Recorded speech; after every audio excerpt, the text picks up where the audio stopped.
Short answers to your small business questions. Hi there, my name is Rick Ed, and today we're here to answer the question, do I have to register my business for VAT? Well, in order to answer that question fairly, it's useful to know how VAT works. If you think of VAT in the sense of 3 steps, first, you add VAT to your selling price, and then secondly, your customer pays you that VAT, and thirdly, you then pay that VAT onto SARS. This will help us to understand how VAT affects your business. So let's start with the disadvantages of being registered as a VAT vendor.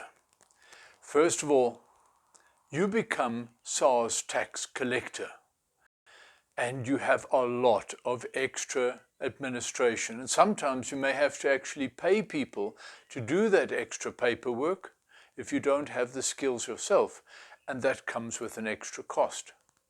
But there are also advantages to being registered as a VAT vendor.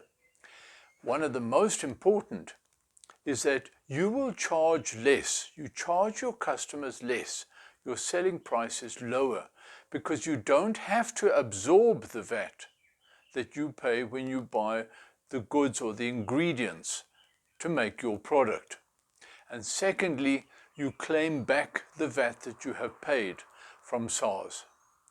Thirdly, and perhaps most important, customers prefer to do business with people who are VAT vendors so that they can claim back the VAT that they have paid.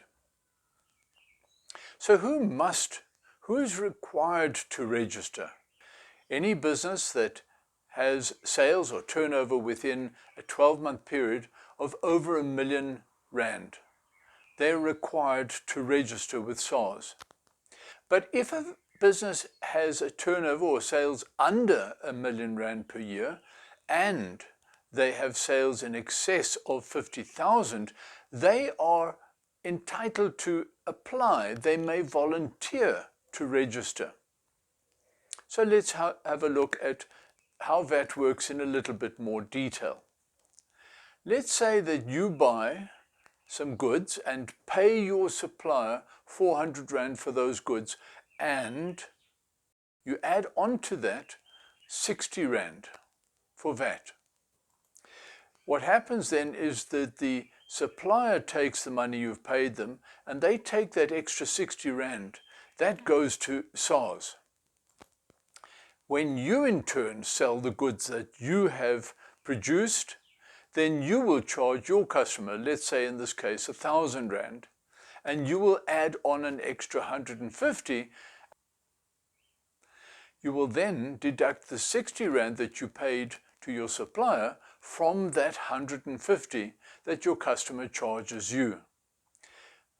You effectively then pay only R90 VAT to SARS. So why do companies like smaller businesses that charge VAT?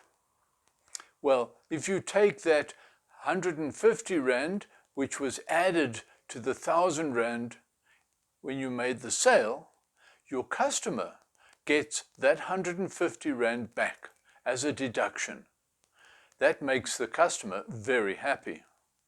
But if you are not registered as a VAT vendor, you have to absorb the VAT on the goods that you purchased because you can't claim it back, and therefore that adds to your expenses, it adds to your costs, and therefore you would sell that R1,000 item for R1,100 without VAT, and therefore the customer gets no deduction, and therefore the customer is not happy.